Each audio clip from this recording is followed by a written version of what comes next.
స్థానిక సంస్థల ఎన్నికల్లో బీసీలకు 42% రిజర్వేషన్లు అమలు చేసేందుకు ప్రభుత్వం ఆర్డినెన్స్ తీసుకురావాలని నిర్ణయించినట్లు మంత్రి పొన్నం ప్రభాకర్ వెల్లడించారు. బీసీల నోటి వద్ద ముద్ద లాక్కోవద్దని విపక్షాలకు విజ్ఞప్తి చేశారు. బీజేపీ బలహీన వర్గాలకు వ్యతిరేకమన్నారు. రాష్ట్రంలో కాంగ్రెస్ ప్రభుత్వం అధికారంలోకి వచ్చిన వెంటనే ఒకదాని తర్వాత ఒకటి చేసుకుంటూ వెళ్తున్నామని తెలిపారు. ఏ పార్టీలో చేరాలనే దానిపై తాను ఇంకా ఎలాంటి నిర్ణయం తీసుకోలేదని గోషామహల్ ఎమ్మెల్యే రాజాసింగ్ అన్నారు. తాను బీఆర్ఎస్ లేదా కాంగ్రెస్లో చేరుతున్నట్లు కొన్ని మీడియా ఛానళ్లలో ప్రచారం జరుగుతుందని తెలిపారు. తప్పుడు వార్తలను వ్యాప్తి చేయవద్దని ఆయన కోరారు. కార్యకర్తలతో మాట్లాడి తదుపరి నిర్ణయాన్ని ప్రకటిస్తానని రాజాసింగ్ తెలిపారు. మంచిర్యాల జిల్లా వేమనపల్లిలో ప్రాణహిత నది లోతట్టు ప్రాంతాలను కలెక్టర్ కుమార్ దీపక్ అధికారులతో కలిసి సందర్శించారు. ప్రజలు అప్రమత్తంగా ఉండాలని సూచించారు. ప్రజల రక్షణకు ముందస్తు చర్యలు తీసుకుంటున్నట్లు తెలిపారు. నాస్పూర్లోని సమీకృత జిల్లా కార్యాలయంలో కంట్రోల్ రూమ్ ఏర్పాటు చేసినట్లు వివరించారు. విపత్తు పరిస్థితుల్లో ప్రజలను రక్షించేందుకు అవసరమైన సేవలు అందించేందుకు యంత్రాంగం సిద్ధంగా ఉందన్నారు. కూకట్పల్లి కల్తీ కల్లుతో 7 మంది మృతి చెందారు. 50 మందికి పైగా ఆసుపత్రిలో చికిత్స పొందుతున్నారు. దీనిపై తెలంగాణ ప్రభుత్వం కఠిన చర్యలు చేపట్టాలని ఆదేశాలు జారీ చేసింది. శంషీగూడ, హైదర్ నగర్, భాగ్యనగర్, సర్దార్ పటేల్ నగర్, సాయి చరణ్ కాలనీల్లోని కల్లు దుకాణాలు ఎక్సైజ్ పోలీసులు సీజ్ చేసి తాళాలు వేశారు. కల్లులో మత్తు పదార్థాలు అధిక మోతాదులో కలిపినట్టు ల్యాబ్ రిపోర్టుతో రుజువు కావడంతో అధికారులు చర్యలు తీసుకున్నారు.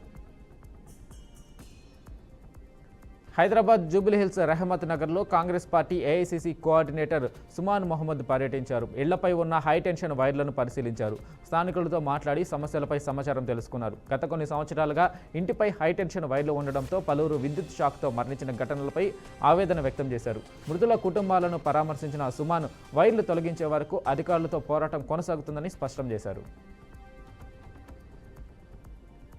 ఏపీ రాష్ట్ర గవర్నర్ జస్టిస్ అబ్దుల్ నజీర్తో సీఎం చంద్రబాబు మర్యాదపూర్వకంగా భేటీ అయ్యారు. రాష్ట్రంలోని తాజా పరిస్థితులు, పరిపాలన అంశాలను గవర్నర్కు సీఎం వివరించారు.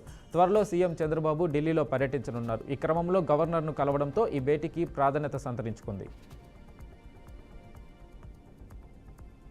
అనంతపురం జిల్లాలో 2 వర్గాల మధ్య తీవ్ర వివాదం ఏర్పడింది. టీడీపీ మండల కన్వీనర్ ఎంపిక తీవ్ర దుమారం రేపుతుంది. మా వర్గానికి కావాలి, మా వర్గానికి వద్దు అంటూ వర్గీయ నేతలు తోపులాటకు దిగారు. పోలీసులు హస్తక్షేపంతో వివాదం తాత్కాలికంగా సద్దుమడిగింది. ఈ వివాదం ఇంతటితో ముగుస్తుందా లేదా అనేది సందేహంగా మారింది. ఎన్టీఆర్ జిల్లా పుట్రేల గ్రామంలోని జిల్లా పరిషత్ ఉన్నత పాఠశాలలో మధ్యాహ్న భోజనాన్ని ఎమ్మెల్యే కొలికపూడి శ్రీనివాసరావు ఆకస్మికంగా తనిఖీ చేశారు.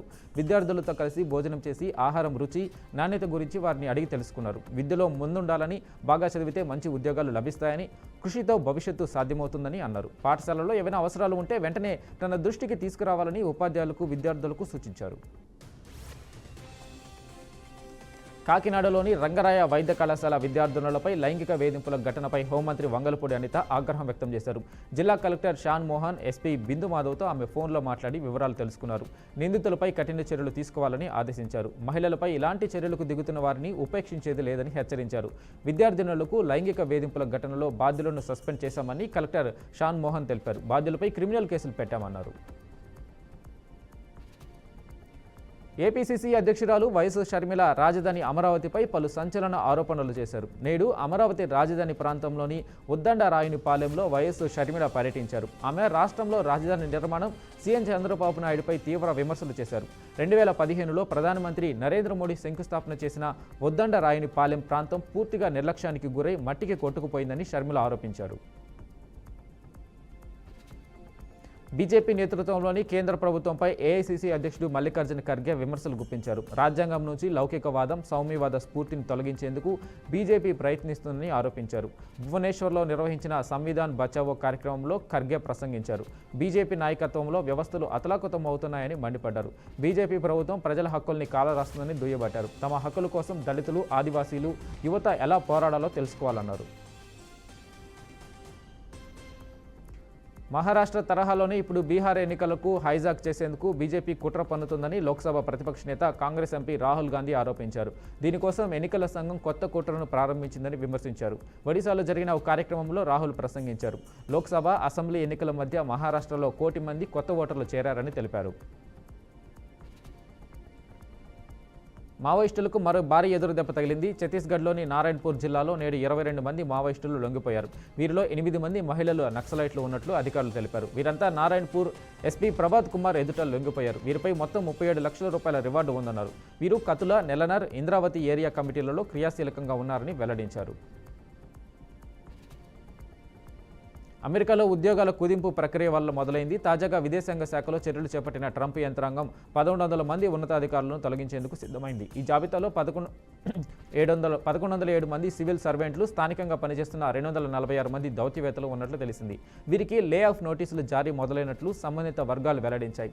నోటీసులు అందుకున్న దౌత్యవేత్తలు, సివిల్ సర్వెంట్లు 120 రోజుల పాటు సెలవుల్లో ఉంటారని, ఆ తర్వాత అధికారికంగా ఉద్యోగం నుంచి తొలగించనున్నట్లు తెలిసింది. పాక్కు చెందిన ఆ నటి పేరు హుమైరా అస్గర్ అలీ. లాహోర్కు చెందిన ఆమె 7 ఏళ్ల క్రితం కరాచీకి వచ్చి ఒక ఇల్లు అద్దెకు తీసుకుని ఉంటున్నారు. చాలా అరుదుగా మాత్రమే ఆమె కుటుంబ సభ్యుల వద్దకు వెళ్లేవారు. కొన్ని నెలలుగా ఆమె అద్దె కట్టడం లేదని ఆ ఇంటి యజమాని ఇటీవల పోలీసులకు ఫిర్యాదు చేశారు. దాంతో పోలీసులు అపార్ట్మెంట్కు వెళ్లి చూడగా ఆమె మృతి విషయం బయటపడింది. పూర్తిగా కుళ్లిపోయి ఎముకలు బయటపడిన స్థితిలో ఆమె మృతదేహాన్ని గుర్తించారు.